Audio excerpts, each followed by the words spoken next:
দুনিয়াতে এসেছি, কাজ করব, ভালো হলে ভালো, খারাপ হলে খারাপ। আত্মার নিষ্কৃতি নাই, ওকে ছেড়ে দেওয়া হবে না। এরপর কিয়ামতের মাঠে দেহটাকে আবার জীবিত করে আবার আত্মা দেওয়া হবে। দিয়ে কয়টা প্রশ্ন ভাই? আরো 5টা। এই 5টাও শোনেন। 1 নাম্বার, তোমার সারাটা জীবন কোন কাজে ব্যয় করেছো? নাম্বার 1। নবীজি বলেছেন এই 5টার উত্তর না দেয়া পর্যন্ত কোনো আদম সন্তান 1 স্টেপ সামনে যেতে পারবে না, 1 স্টেপ পিছনে আসতে পারবে না, স্টিল দাঁড়িয়ে থাকতে হবে। খালি পায়ে, নগ্ন শরীরে, গায়ে কাপড় থাকবে না, খালি পা, নগ্ন শরীর।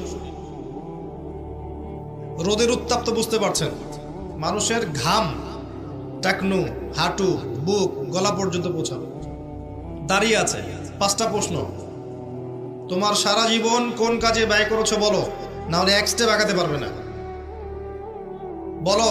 2 নাম্বার প্রশ্ন, স্পেশালি তোমার যৌবন, যুবকদেরকে বলছি, স্পেশালি তোমার যৌবন কোন কাজে ব্যয় করেছো বলো, আগাতে দেওয়া হবে না। না হলে বার্ধক্যে অনেকেরই মৌতের ফিকির আসে।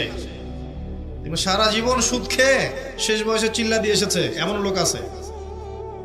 সারা জীবন ঘুষ খাইছে, দুর্নীতি করছে, মদ খাইছে, জেনা করছে, জুয়া খেলছে, শেষ বয়সে হজ করে আলহাজ হয়ে গেছে।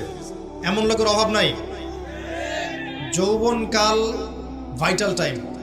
এই সময়টাতে সবাই হেদায়েতের পথে চলতে চায় না।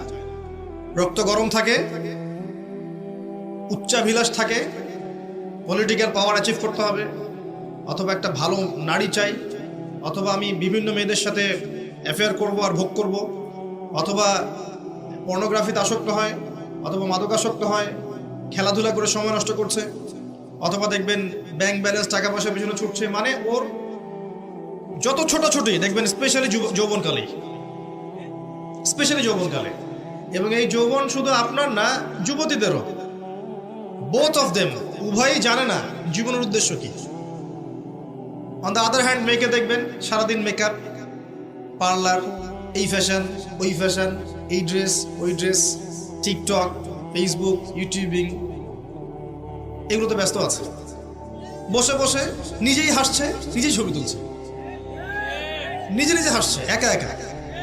মানে হাসির কোনো কারণ নাই, এমনি একা বসে আছে, এটা হাসলো, ছবি তুলল। মানে মাইন্ড প্রোগ্রামিং। দেখেন, আমাদের মাথাটাকে ইহুদিরা প্রোগ্রামিং করে দিয়েছে। মানে আপনি যা করবেন ওরা আপনাকে দেখতে আসবে না, বরং আপনি নিজেই জানিয়ে দিবেন, দেখো আমি এটা করেছি। ওয়াইফকে নিয়ে ঘুরতে গেছে,